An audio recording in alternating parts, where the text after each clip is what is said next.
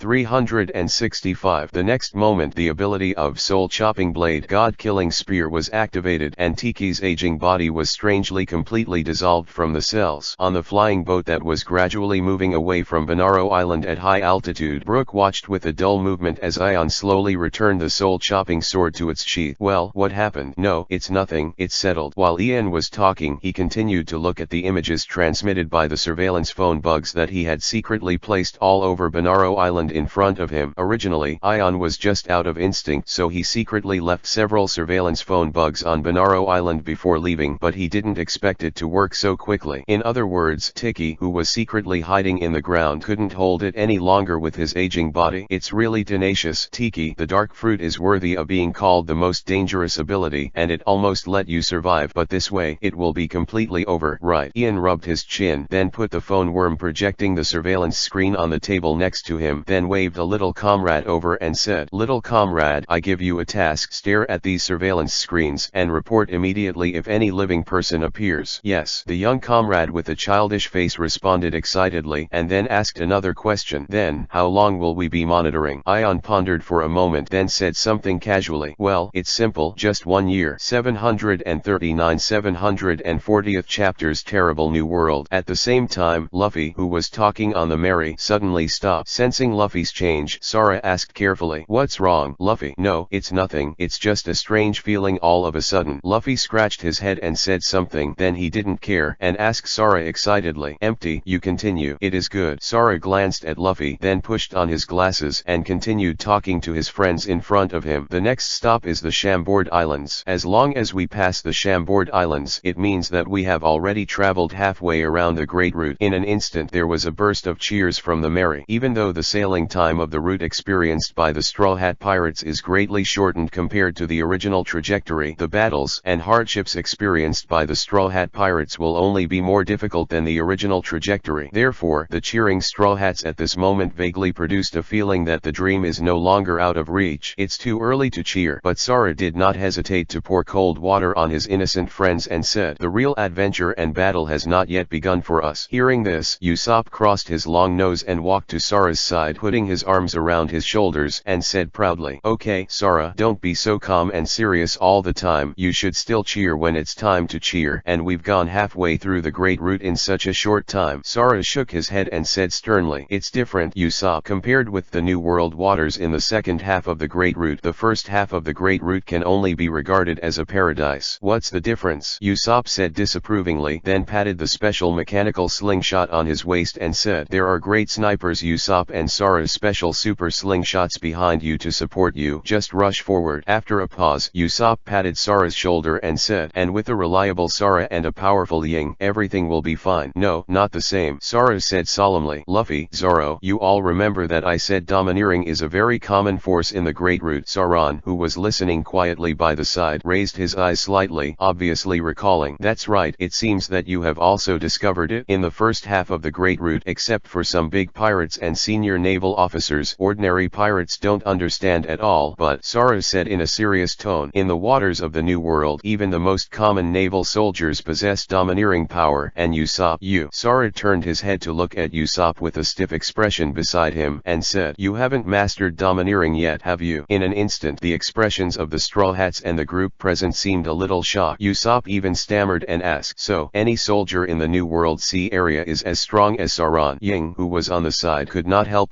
giggling when he heard that his brother was fooling his friends to such an extent, and Zoro couldn't help but squinted at Usopp and said in a kind tone, "I cut you down. I'm sorry." Usopp apologized hurriedly. "In short, Sauron is definitely stronger, but there are many monsters in the sea area of the New World, and even the powerhouses with domineering looks are as numerous as Crucian carp crossing the river." Sora said solemnly, "Domineering and domineering? What is that?" Nami on the side asked inexplicably. Didn't I tell you specifically?" Sora asked a question unexpectedly, and in response, his companions shook their heads in unison. "Anyway, this is the ability that only one person in a million people can possess. It is called the so-called King's Qualification. The domineering are basically strong, and the 4 sovereigns who once dominated the entire New World Sea area all possessed the Overlord's domineering." Sora briefly explained. Sharp, Luffy on the side showed interested eyes, and quickly asked, "What exactly is the power of domineering and domineering?" Sora thought for a while, and said slowly while taking off the glasses from his face, "Well, that's about it." The next moment some kind of terrifying coercion erupted from Sora's body, rushing frantically in all directions. At this moment the rippling sea surface that had been blown by the sea breeze was suddenly smoothed out, and within the range of the domineering power of the air, everything became quiet. Among the feelings of the Straw Hats, they suddenly suddenly felt that Sara, who seemed to be gentle and reliable at ordinary times, suddenly became extremely terrifying, and some kind of coercion was pressing on his heart as if it would completely crush them in an instant